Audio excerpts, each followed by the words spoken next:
Welcome to Creative Arts Apothecary. I'm your host, Marina Tselner, and I am so happy to introduce my guest, Jeannine Rashidi. Thank you so much. It's an honor to be here, Marina. Oh, it's an honor to speak with you, really. Jeannine Rashidi is an Ayurvedic doctor in training and founder of Goodbye Tension. She's guided clients towards physical, mental, and emotional and digestive relief for the last 20 years. Her best-selling book, Abundance Beyond Trauma, showcases the EDHIR process that she developed. Jeannine's mission is to bring about a revolution in how we relate harmoniously between the heart and mind after the disconnect from trauma. So good, so good. And here's the Oh, highly recommend. It's how I found your work. Can you tell us about the kind of work that you do and how it's different? How is Ayurvedic different from other kinds of medicine? so Ayurveda is the science of life. And in essence, we are connected with nature. We are in alignment with nature. So we have all of the elements within us. We have all of the elements around us. And when those elements become out of balance, whether outside of us or inside of us, we tend to go out of balance. And so it's about understanding what our basic nature is, our tendency to go out of balance. How do we bring that back into balance? And it's mainly using diet and lifestyle and the rhythm with nature to stay in a balanced state. We also do use herbs and special formulations to help bring arogi, which is the word that we use instead of patient, into balance. But the main crux of Ayurveda is all about diet and lifestyle. So it is the ancient medicine that comes from India. It is where my main source of my education comes from. The name of my practice is Goodbye Tension. So I've been in practice now for 20 years, working on physical, mental, emotional, and digestive relief. I do specialize in the mind, specifically in trauma and post-traumatic stress disorder. Any experience that has been more than the mind, heart, and body can handle, and trying to bring that back into balance. And also bringing the work that I've developed called Adhere, which is the definition of adhere, to be true to, but it's an acronym that stands for explore, discover, heal, integrate, and relate. So I bring many years of specialized body work in with the Ayurvedic piece, and then in with the mental and emotional component to support whatever's going on with each client. So good, so good. Yeah, and this is a small note. You also bring images into the way that you teach and guide people through this process. Just to say that you are open and receptive to the different kinds of learning styles. Yes. Yeah, oftentimes when we're going through the adhere process, it's based on whatever the client's psyche is generating. So the goal is to try to get to the core of why there was a disconnect because of the trauma to begin with. Once we can find out where that disconnect is, then whatever the story is that's playing in the psyche, one can go in and heal that, integrate, and then come out more whole. So good, absolutely. And I'd like to back up a little bit and just give a story of how, like, what's the connection between creative arts and your practice. And instantly for me, I can think of so many connections. Chronologically, how it happened is, in my experience, I've been teaching technique for a while now, almost 30 years, and that's so seldom what stops people from creating. Seems like there are other things going on, and it's very powerful to me how you speak about that connection between the heart and mind, or the disconnection that can happen, and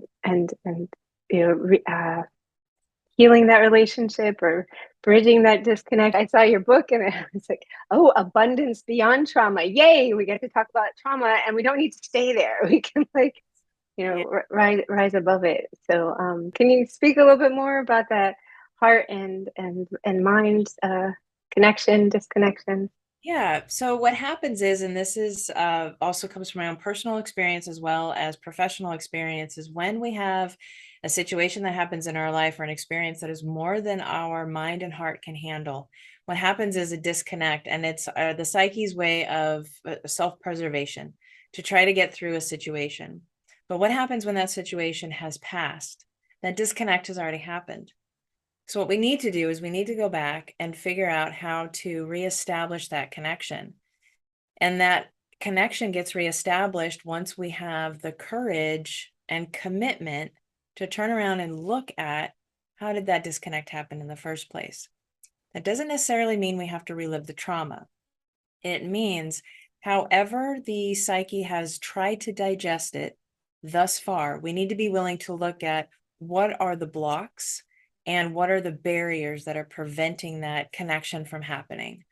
So in my case, because I had post-traumatic stress disorder from the first 25 years of my life, there I was continually in a triggered state, which means there were all of these disconnects that were happening. So each time I was triggered, it was pointing out where there was a disconnect, which means that I had to be brave enough to turn around and face those parts of me that were essentially in a trauma trigger time loop experience.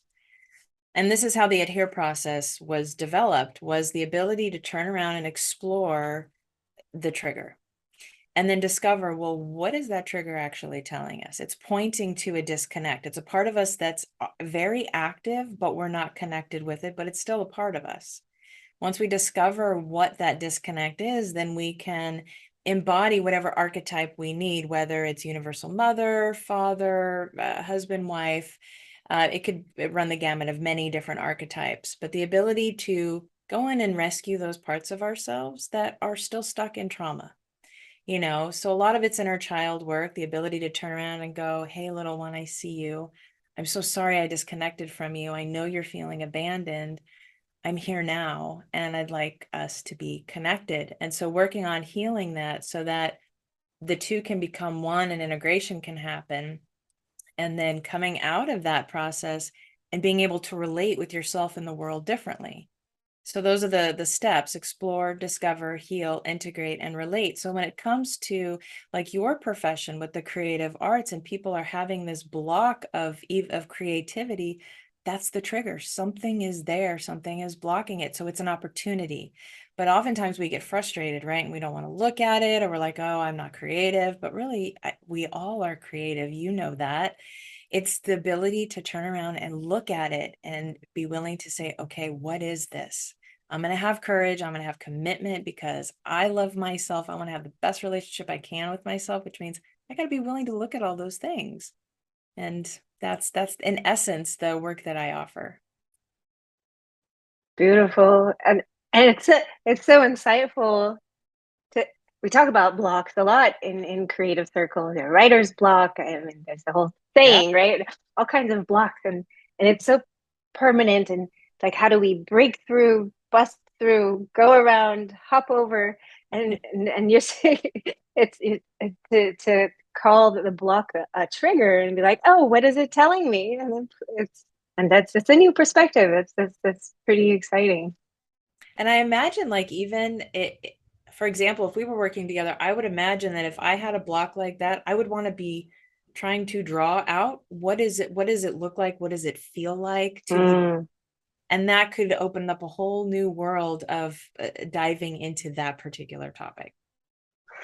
Absolutely. Yeah. Yes. Yeah. Yeah. Feeling it and like reestablishing a connection between like the emotions and the mind and really feeling it. Like in my experience, when once we feel it, then we can go further with it.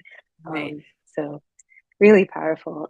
Can you speak more about that connection with the inner child and Well, so my experience is that oftentimes a majority of our hangups or issues tend to be more of our inner child that, some need wasn't met. I like to call it, my mommy daddy issues, whatever was not resolved as a child. So, for example, I ran away from home when I was 15, trying to start a new life, as naive of an understanding of life a 15-year-old can have.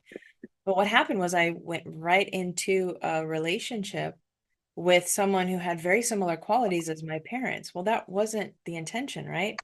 But that's what happened. And why did that happen? Because I hadn't healed those wounds yet.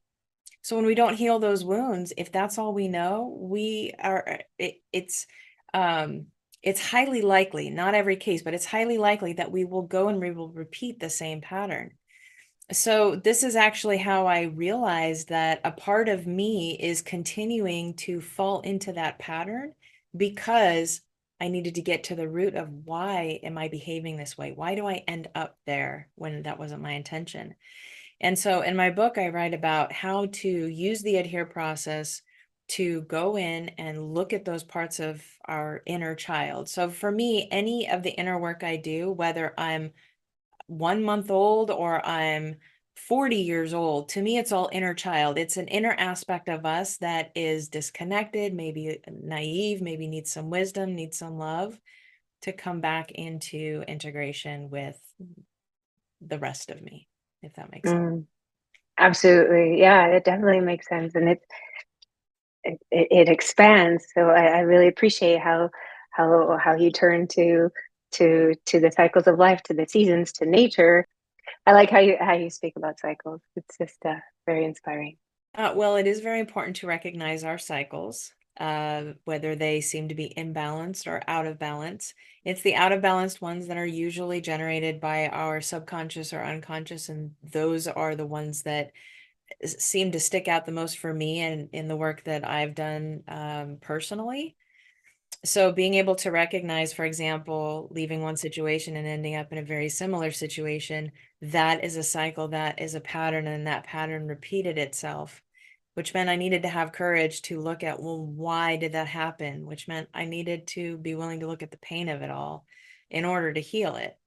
Now, from an Ayurvedic perspective, when it comes to cycles, for example, depending on where in the world you live, let's say in the summer season, if we don't honor the fact that we are going to be out in the heat, if we are somebody who already has an imbalance with that element, we will just exacerbate our imbalance, right? So in the summertime, we tend to wear cooler clothing, do things that cool the body. It's important to understand the nature of opposites in order to come into balance. Beautiful. Can you tell us something that surprised you maybe um, after doing this kind of work for all this time? Well, I would say be prepared for radical change. Um, I find that almost on a daily basis, I am continually changing at a rapid rate. So who I am yesterday is not who I am today, which means there needs to be just an understanding and freedom and space to explore who are you now. So when you do this inner work, you do need to be prepared for radical change in your life. That means the people that are currently in your life, they may not still be in your life once you start this work, which can sound incredibly scary. And yes, there are moments of sadness about that. However, if those relationships are not supportive of your growth, it is best that they evolve to something different. It doesn't make it right or wrong. But in order for you to grow, you need the people around you who are going to help support that. So I would say you need space and you need a lot of support from people who are okay with change. Change is scary. You don't know who you will be when you integrate an aspect of you that you've lived your whole life disconnected from. I have experienced incredible change my entire life, and now I've just come to expect it. I will ever forever be continually changing. And so those who are closest to me, my friends, they just know, oh, that's Jeannine. Who is she today? That's really powerful, and to give that space and allowance, and it's really freeing. It's Mhm. the possibility that things don't need to stay a certain way.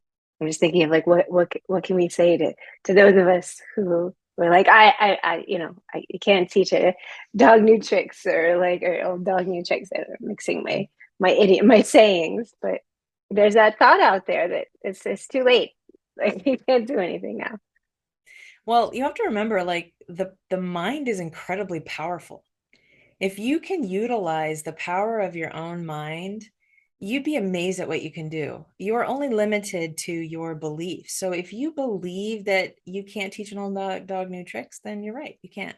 But if you Mm. believe that you can and you will change, you will. That is the incredible power of the mind. But we also need to understand that the mind is related to air and space. So it's always constantly moving. And unless we learn how to train our mind to focus, the mind will continually just run the show. And we don't want that. We need to be able to use the mind as a tool. So I would say, question that belief that you can't teach an old dog new tricks. If you truly want to change something, you will. But fear is often the one thing that will prevent us from moving forward because change can be scary. So what do you say in the face of fear? I like to use the acronym FACE everything and rise. Turn around and look at it. Oftentimes, what we're afraid of, we're running from something, but what if you just took a moment and stopped and turned around? Just entertain the idea. You don't even have to do anything about it, but at least look at it and ask yourself, well, what if? What if I did change this? What if I did look at this? What if my life did change? What if relationships changed? It's at least entertain it, question it, throw some ideas out and look at those ideas. That would be the start. Very cool. Say that again. Oh, face everything and rise. I don't know who created that, but I love it. Yeah, face everything and ride. So you have a free gift. This is very generous for our audience, which is it's your workbook. Can you say something about that? So anyone who's interested can go to goodbyetension.com, the contact page, and mention this summit and this healing summit that you're doing. And I will send them a free copy of the workbook. You don't need the actual book in order to go through the workbook, but it's a digital downloadable and fillable workbook. And also with that is included a 15-minute free consult if you'd like to find out more about working together, or if you'd like a little bit extra support after maybe reading the book or going through the workbook, I'd be happy to get on a video or audio call with you just to discuss those options. Thank you. That's so generous. Yeah. And can you share? So you've been telling us about your process. Is there something else that you'd like to share with us? Something specific that you do that you're up to these days? Well, I'm currently in the middle of writing my dissertation for my doctorate, which is about the Adhere process and its efficacy in post-traumatic stress disorder cases. And then the Adhere process itself is going to be coming out with a certification process for those who are interested. It just takes, time, lots of work. As far as what I do here at Goodbye Tension, we can work online or we can work in office, depending on, where in the world you are. Oftentimes people come in and it could be that they've heard about the mental emotional work that can be done here, or maybe they come in because they've got some sort of physical tension, or they hear about the Ayurvedic piece. I weave everything together. So whichever avenue you're interested in, you will get a bit of everything because I see the body as a complete whole. So your physical ailment is also going to be connected to your mental, emotional, and digestive ailment.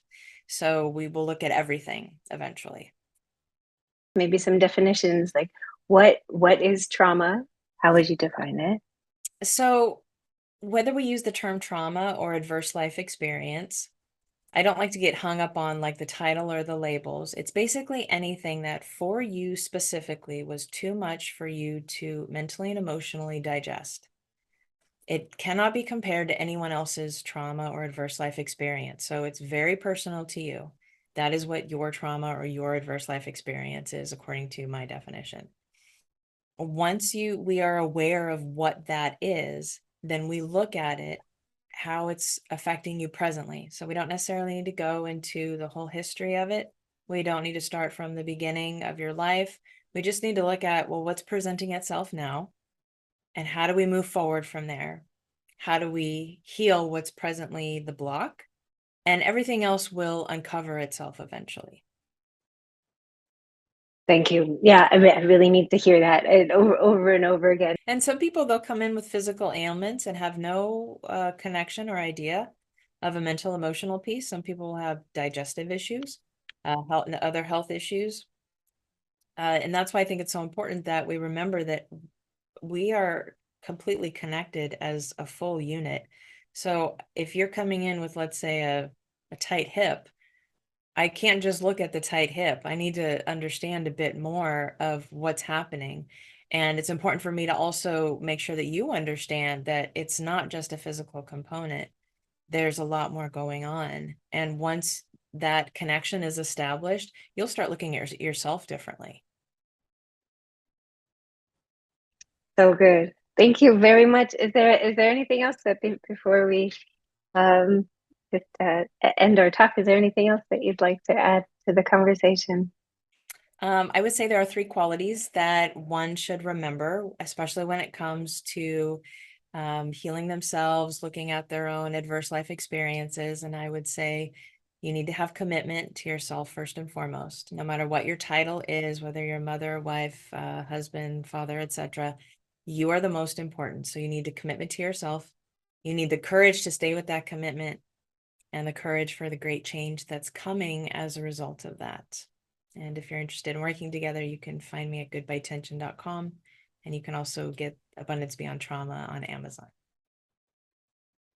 Thank you so much. Good luck in the rest of your studies and all the great work that you're doing. It's really been a pleasure. And to our audience, remember to stay creative as much as you can and have a great day.